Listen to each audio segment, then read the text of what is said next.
Tuhan bersamamu dan bersama rohmu. Inilah Injil suci menurut Markus. Dimuliakanlah Tuhan.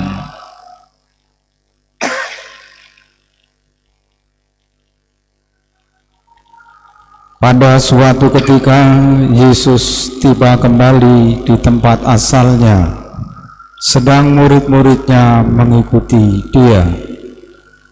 Pada hari Sabat Yesus mengajar di rumah ibadat, dan jemaat yang besar takjub ketika mendengar Dia. Mereka berkata, "Dari mana diperolehnya semuanya itu? Hikmat apa pula lah yang diberikan kepadanya? Dan mukjizat-mukjizat yang demikian bagaimanakah dapat diadakan oleh tangannya? Bukankah ia ini tukang kayu, anak Maria? Bukankah ia saudara Yakobus, Yoses, Yudas, dan Simon? Dan bukankah saudara-saudara yang perempuan ada bersama kita?" Lalu mereka kecewa dan menolak Dia.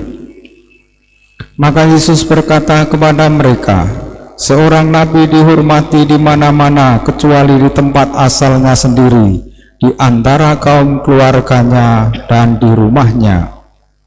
Maka Yesus tidak mengadakan satu mukjizat pun di sana, kecuali menyembuhkan beberapa orang sakit dengan meletakkan tangannya atas mereka. Ia merasa heran atas ketidakpercayaan mereka. Lalu Yesus berjalan keliling dari desa ke desa sambil mengajar. Demikianlah sabda Tuhan. Terpujilah Kristus.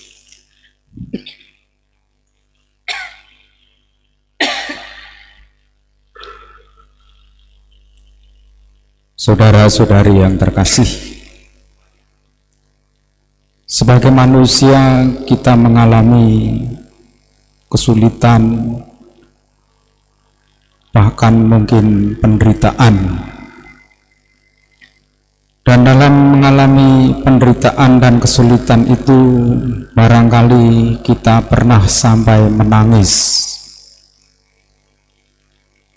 Dan tangisan itu mudah-mudahan bukan ungkapan putus asa, tetapi tangisan kita adalah doa yang paling jujur ketika kata-kata atau bahasa sudah kehilangan maknanya.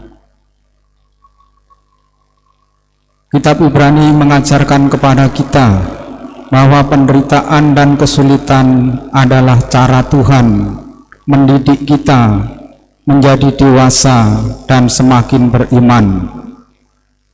Syaratnya adalah kita terbuka kepada penyelenggaraannya, terbuka kepada Roh Kudus yang terus bekerja sampai hari ini. Godaan orang beriman selain penderitaan dan kesulitan yang kadangkala membuat kita putus asa, merasa sudah tahu semuanya. Merasa sudah tahu semuanya membuat hidup tidak berkembang, apalagi berbuah, dan tidak akan mengalami mukjizat-mukjizat Tuhan dalam hidup kita. Begitulah yang dialami orang-orang Nazaret ketika Yesus pulang kampung. Mereka merasa sudah tahu siapa Yesus, karena Yesus adalah anak tukang kayu, anak Maria. Maka mereka yang merasa sudah tahu akhirnya kecewa dan menolak Dia, yang pada akhirnya Yesus tidak bisa atau tidak mau mengadakan satu mukjizat pun di kampung halamannya, di tengah-tengah kaum keluarga dan di rumahnya. Kita sebagai orang beriman, mari kita mengimani sungguh kuasa firman-Nya, kuasa sabdanya, dan kita juga mengimani sungguh bahwa mukjizat Tuhan masih bisa terjadi sampai hari ini, asal kita sungguh beriman kepadanya. Pengalaman ditolak seperti Yesus tidak membuat ia putus asa. Pengalaman ditolak oleh kaum keluarganya membuat Yesus justru mewartakan Injil, kabar gembira keselamatan, mewartakan Bapanya yang penuh kasih dari desa ke desa. Ia menyembuhkan banyak orang. Ketika ia meletakkan tangan atasnya, mereka menjadi sembuh. Mari kita satukan doa-doa kita bersama persembahan di altar.